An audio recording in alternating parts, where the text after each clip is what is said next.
শেখ হাসিনার জামানাতে আমরা গলা উঁচিয়ে বলার চেষ্টা করতাম অনেক আকার ইঙ্গিতে। আর দেশের বাইরে থেকে রীতিমতো একেবারে যাকে বলা হয় বাম্বু, একটি সরকারকে বাঁশ দেওয়ার জন্য যে সকল অশ্লীল অশ্রাব্য শব্দ ব্যবহার করা দরকার সবই আমরা শেখ হাসিনার জামানাতে করেছি। শেখ হাসিনার জামানাতে গালি সম্রাট হিসেবে যিনি বাংলার যারা গালিবাজ, গালি দিতে চান, এখন বাংলাদেশে যারা গালি দিচ্ছেন, তো এই সকল গালিবাজদের মানস পিতা, সবার আধ্যাত্মিক গুরু, তিনি হলেন অস্ট্রিয়া প্রবাসী একজন সিনিয়র সিটিজেন শেফায়েতুল্লাহ সেফু, যিনি নিজেকে সেফুদা বলেন। আওয়ামী লীগ জামানাতে কী হলো, তিনি সবাইকে গালি দিতেন, অকথ্য, অশ্রাব্য, অশ্লীল ভাষায় গালি দিতেন। এবং সেই গালি এমন গালি যে আওয়ামী লীগের লোকজন ভয়ে থর থর করে কাঁপত। আমাকে একদিন আওয়ামী লীগের একজন এমপি বলছিলেন যে তাকে ফোন করেছে, তো ফোন করার পর ভদ্রলোক মানুষ, ডাক্তার হাবিবে মিল্লাত, তো ফোন করে বলতেছে যে আমি সেফুদা বলছি। তো তার তো আসলে জানার কথা না সেফুদাকে, ইত্যাদি ইত্যাদি। তো বললো কোন সেফুদা? তা সে বলল যে যে গালি ওই পাশ থেকে দিল, রনি ভাই, আমি জিন্দিগিতে কখনো এই ধরনের গালি শুনিনি। তো এই ভদ্রলোক কয়েকদিন আমাকেও টেলিফোন করতেন, আমাকে তার ভালো লাগতো, আমাকে খুব ভালো লাগতো।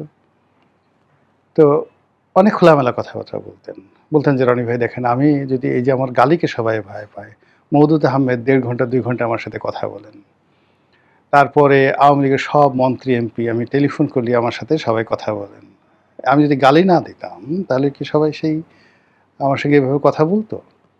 তো সেই গালিকে সে ভীষণ রকম ভয়, যাকে বলা হয় তার গালিকে যে ভয় পেত, আর এটাকে সে গর্ব হিসেবে নিত। তো এই কাজ করতে করতে বেশ কয়েকজন লোকের সঙ্গে তার শত্রুতা তৈরি হয়ে গেল। তার মধ্যে সেই আওয়ামী লীগপন্থী সম্ভবত এক ভদ্রলোক আছেন, আসাদ পংপং তার নাম, তিনি মালয়েশিয়াতে থাকেন। তো শেফায়েতুল্লাহ সেফু সাহেব একদিন আমাকে বললেন যে এরকম, রনি ভাই, এই লোকটা আমার জীবন হারাম করে দিয়েছে। এই কারণ হলো সে শুধু অনলাইনে আমাকে গালি দেয় না, সে সময় সুযোগ পেলেই আমাকে টেলিফোন করে এবং টেলিফোন করে আমাকে গালি দেয়। এত বেশি গালি দেয় যে শেফায়েতুল্লাহকে অসুস্থ বানিয়ে ফেলেছে সেই আসাদ পংপং। তো পরে আমি খুব আগ্রহ নিয়ে নেটে গিয়ে সেই আসাদ পংপংয়ের কতগুলো গালি আমি শুনলাম। দেখলাম যে সে আসলে শেফায়েতুল্লাহ সেফুর বাবা। তো এই যে একটা সংস্কৃতি শুরু করেছিল আসাদ পংপং, এরপরে কয়েকজন মহিলাও তারাও আমেরিকা থেকে বেশ গালি দিতেন। একজন মহিলা, কি যেন নাম, তো যাই হোক, সেও খুব গালাগালি করতেন খুব আদিবাসী ভাষায়। কিন্তু এটা আসলে একটা নির্দিষ্ট সার্টেন লিমিট পর্যন্ত চলে, এই অশ্লীলতা, অশ্রাব্যতা। এরপরে এগুলো আর ভালো লাগে না। বাংলাদেশে যেমন 1, 2, 3 বা টিনের ছেলে, কাউয়া, এই জিনিসগুলো আপনি এখন যদি বলতে যান, প্রথম 1 সপ্তাহ, 15 দিন, 1 মাস, 1.5 মাস এই জিনিসগুলো শুনতো। কিন্তু যদি আপনাকে টিকতে হয় তাহলে আমাদের যে নর্মাল যে ফেনোমেনা রয়েছে, সেই ফেনোমেনার মধ্যেই আপনাকে টিকতে হবে। অন্যদিকে সেই গালিকে ভর করে এবং অশ্লীলতাকে ভর করে দুজন বীর, একজনের নাম ইল্লু আর একজনের নাম পিঙ্কু। ইল্লু যে কাজটি করতো সেটা হলো, ধরুন যে কোনো ভদ্রলোক বা যে কোনো ভদ্র মহিলা, সুন্দর এবং সুন্দরী, তাদের দৃশ্য তাদেরকে টার্গেট করে, যেমন টেলিভিশনের একজন উপস্থাপিকা, তার সঙ্গে ধরেন একজন সাংবাদিক, রাজনীতিবিদ, বা ধরুন আর একজন মহিলা আর একজনের সাথে, এগুলো করে হি মেড এ ফিল্ম পিছন থেকে।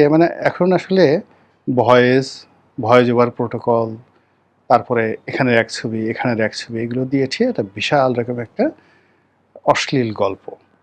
সেখানে কে কার খাট কাঁপালো, খাটের তলে বসে কে কীভাবে দেখলো, তারপরে শেষে সেখানে কী ধরনের যৌন উন্মাদনা চলে, এই ধরনের রগরগে কাহিনী সে চালালো বেশ কিছুদিন। কিন্তু এখন নো ওয়ান রেসপন্ড, তার সেই বক্তব্য কেউ শুনছে না, সবাই চলে গেছে এবং ঘুরে ফিরে আমাদের সেই মূল রাজনীতিতে চলে আসতে হয়েছে।